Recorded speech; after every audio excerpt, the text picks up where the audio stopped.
ओहमदांधिकारम नाशम, मोहम्मद आएंगे तो अंधेरा मिट जाएगा, मोहम्मद आएंगे तो अंधेरा खत्म हो जाएगा।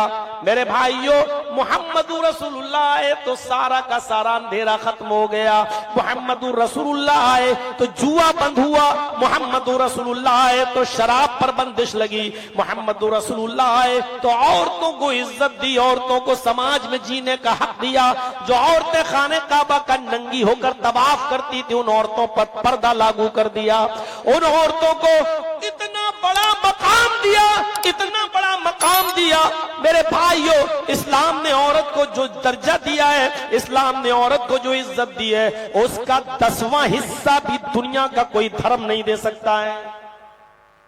नहीं, हिंदू धर्म के अंदर मनुस्मृति पढ़िए तो मनुस्मृति में लिखा हुआ है कि आशु को स्वर्ग से निकलवाने वाली शत्रुपा है, हव्वा है, यानी आदम को जन्नत से निकलवाने वाली हव्वा है। हव्वा ने शैतान का साथ देकर आदम को दरख्त तक ले गई और फल खिला दिया। आदम तो नहीं जाना चाहते थे, लेकिन शैतान के बहकावे में पहले हव्वा आई और हव्वा के कहने पर फिर आदम अलैहिस्सलाम चले गए और जिस दरख्त का फल खाने से मना किया था, उस दरख्त का फल खा लिया। इसलिए आदम ने जो पहली गलती की है, वो अपनी पत्नी हव्वा के कहने पर की है। औरत पाप की जननी है, औरत पाप की जननी है, यानी औरत से पाप जना है। ये मनुस्मृति कहती है हिंदू धर्म की, यानी पहली गलती औरत की वजह से हुई है। लिहाजा दुनिया में जब भी कोई मर्द कोई पाप करेगा, कोई गुनाह करेगा, उसका एक पाप औरत के ऊपर पड़ेगा, क्योंकि औरत ही की वजह से पाप हुआ है, गुनाह हुआ है। ये इज्जत दी है हिंदू धर्म के अंदर औरत को, कि औरत को पाप की जननी कहा गया है, पाप को जन्म देने वाली औरत है। ईसाइयत पढ़ो, बाइबल में लिखा है कि औरत तकलीफ उठाने के लिए पैदा हुई है। बाइबल में यहां तक लिखा है कि अगर किसी औरत के पेट से बच्चा पैदा हो रहा हो तो उसको सुन्न करने का इंजेक्शन न लगाया जाए, उसको सुन्न न किया जाए। ऑपरेशन, उसकी होश की हालत में उसका पेट फाड़कर बच्चे को बाहर निकाला जाए। ये बाइबल कह रही है। क्या कहती है ईसाइयत? कि औरत तकलीफ उठाने के लिए पैदा हुई है। औरत का पाप, औरत का गुनाह उस वक्त तक नहीं मिट सकता जब तक कि उसको तकलीफ न दी जाए। औरत को बेहोश करके उसका पेट चाक करके बच्चा न निकाला जाए, औरत का हालत होश में पेट फाड़ा जाए, उसको जितनी तकलीफ दोगे उतना उसका गुनाह माफ होगा। औरत तकलीफ उठाने के लिए पैदा हुई है। ये अलग बात है कि आजकल ऐसा हो नहीं रहा है, लेकिन लिखा तो है आपकी किताब के अंदर कि औरत तकलीफ उठाने के लिए पैदा हुई है। औरत को बेहोश करके उसका ऑपरेशन न किया जाए। बुद्धिज्म पढ़िए गौतम बुद्ध को। गौतम बुद्ध कहते हैं कि जो भी काम करना हो घर में, जो भी काम करना हो, उस काम को करने से पहले औरत से मशवरा करो। जो भी काम तुम्हें घर में करना है, उस काम को करने से पहले अपनी पत्नी से, औरत से मशवरा करो। वो जो भी मशवरा दे उसका उल्टा करो। वो तुम्हें जो भी करने को कहे उसका उल्टा करो, क्योंकि औरत उल्टी खोपड़ी लेकर पैदा हुई है, वो तुम्हें कभी सही मशवरा नहीं देगी। ये गौतम बुद्ध कह रहे हैं। आप हंसिए मत, ये मैं बतला रहा हूं दूसरे धर्मों में औरतों की क्या इज्जत है। आज ये बेचारे हमें बताएंगे इस्लाम ने औरत को पर्दे के अंदर रख दिया है, जुल्म किया है, उसको 4 दीवारी से बाहर नहीं निकलने दिया जाता, उसके ऊपर पर्दा थोप दिया है। तुम क्या चाहते हो कि तुम्हारी बेटियों और तुम्हारी बहनों की तरह हमारी बेटियां भी होटलों में बाहर से आने वाले लोगों के लिए बिस्तर बिछाएं, उनके लिए शराब सर्व करें, उनके लिए पानी की बोतल ले जाकर उनको पिलाएं, एक्सक्यूज मी कह कहकर उनके साथ हंसी और मजाक करें? तुम क्या चाहते हो कि तुम्हारी बहनों बेटियों की तरह हमारी बेटियां भी स्कर्ट पहनकर एयर होस्टेस बने और बैठने वाले लोगों से मुस्कुरा मुस्कुरा कर बातें करें और उनको ये सारी चीजें सर्व करें। इससे बेहतर है कि औरत घर में अपने बाप की खिदमत करे, अपने भाई की खिदमत करे, अपनी माँ की खिदमत करे। ये ज्यादा बेहतर है बाहर काम करने से। इस्लाम ने औरत को काम करने का हुक्म दिया ही नहीं है। इस्लाम ने यह कहा ही नहीं है कि औरत मजदूरी करे।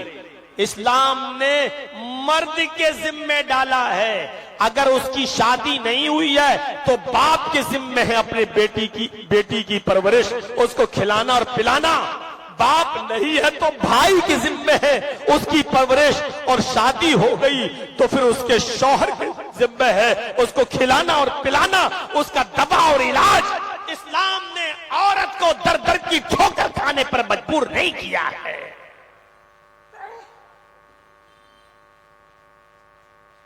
इतनी तगड़ी छींक, माइक लग रहा था उड़ जाएगा। मेरे भाइयों, जरा आप अंदाजा लगाइए कि औरत को इस्लाम ने क्या इज्जत दी है। देखिए, सफा और मरवा का जब चक्कर लगता है तो आपने देखा होगा, जो लोग हाजी हज करने जाते हैं या जो उम्रा करने जाते हैं, सफा से जब मरवा की तरफ चलते हैं तो थोड़ा आहिस्ता, फिर थोड़ी देर के लिए थोड़ा सा सीना बाहर निकाल के और तेज स्पीड में मरवा तक जाते हैं। फिर मरवा से सफा आते हैं, ग्रीन लाइट लगी हुई है, यहां से सीना निकाल के दौड़ना है, यहां स्लो चलना है, ये सब वहां पर रिमार्क लगे हुए हैं, वो पता है। लेकिन हाजरा दौड़ी थी अपने बेटे इस्माइल की पानी की तलाश में दौड़ी थी। इब्राहिम अलैहिस्सलातु वस्सलाम तो छोड़कर चले गए, हाजरा अकेले, उनका शीरख्वार बच्चा मौजूद है, छोटा सा बच्चा मौजूद है। जब प्यास लगती है, वो बच्चा प्यास से तड़पने लगता है, तो हाजरा अपने बेटे के पानी के लिए देखती हैं कि कहां पानी मिले। बियाबान, जंगल, मीना का मैदान, दूर दूर तक दरख्तों का पता नहीं है, चिड़ियों की भी आवाजें नहीं आ रही हैं। ऐसी सुनसान और बियाबान जगह में न कोई बंदा, न कोई परिंदा, कोई चीज वहां मौजूद नहीं है। आजकल की तरह लाइटों का जमाना भी नहीं है। इब्राहिम अलैहिस्सलाम अकेले हाजरा और अपने बच्चे इस्माइल को उस जगह छोड़ के जाते हैं। बेटे के पानी के लिए हाजरा दौड़ती हैं, सफा से मरवा जाती हैं, मरवा से सफा आती हैं, सफा से मरवा जाती हैं, फिर मरवा से सफा आती हैं, 7 चक्कर लगाती हैं।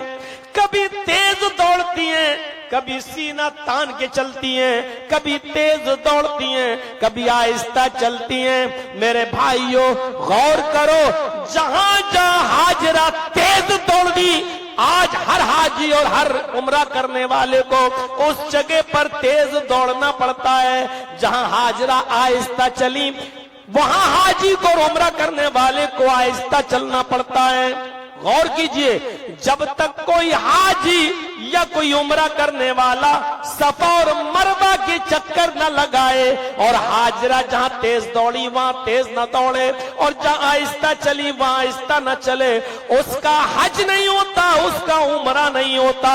आए मीडिया वालों, लिखो, इस्लाम के अंदर औरत की ये इज्जत है, औरत का ये मकाम है कि एक औरत जहां तेज दौड़ी, इस्लाम ने, अल्लाह ने उसको भी अपनी इबादत का एक हिस्सा बना दिया है। जहां आहिस्ता चली है, अल्लाह ने उसको भी अपनी इबादत का हिस्सा बना दिया है।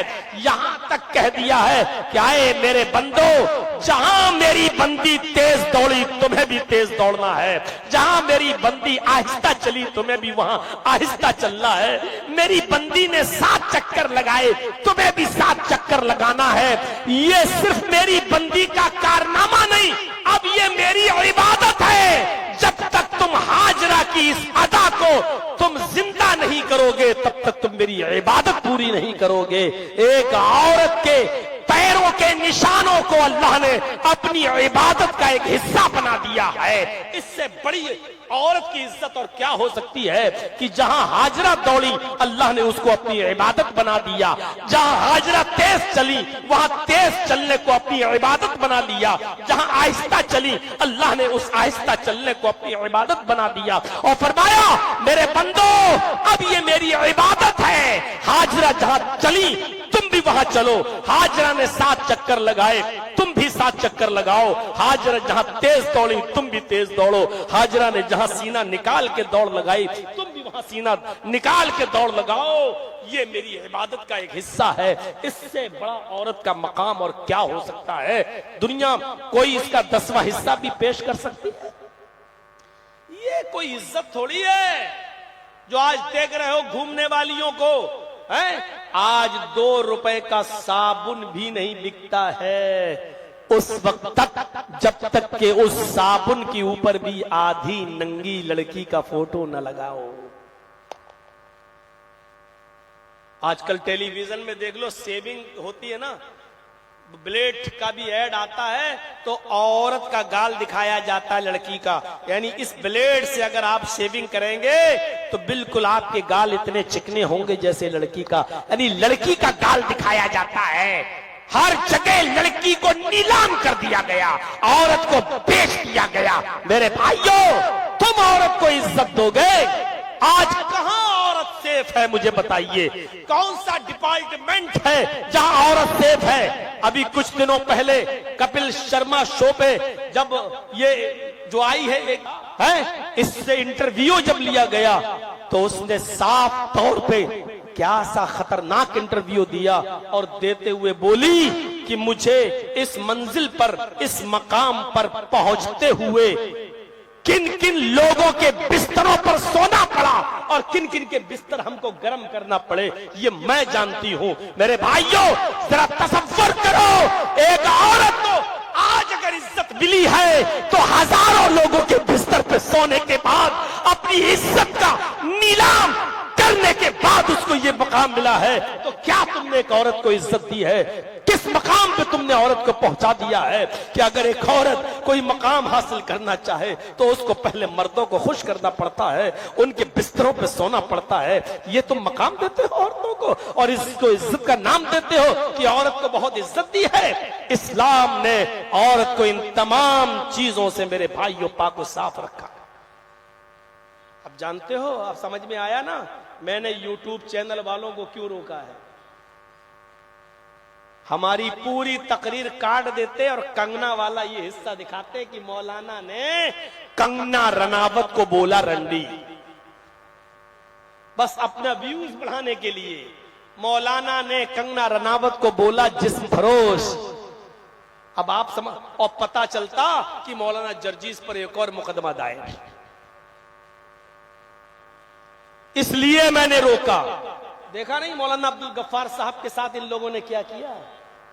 एक छोटा सा मामला था और वो हल भी हो चुका था, लेकिन इन कमीनों ने, इन यूट्यूबरों ने, इन बेगैरतों ने इतना हाईलाइट कर दिया अपने व्यूज बढ़ाने के चक्कर में कि आज पूरे बिहार के ऊपर उंगली उठने लगी और हर आदमी ये समझने लगा पूरे हिंदुस्तान के अंदर कि बिहार में ऐसा होता है मौलवियों के साथ, बिहार में ऐसा होता है आलिमों के साथ, बिहार में ऐसा होता है। मेरे भाइयों, ये यूट्यूबर चैनल वाले इन लोगों की वजह से आपके बिहार को भी बदनामी मिल रही है।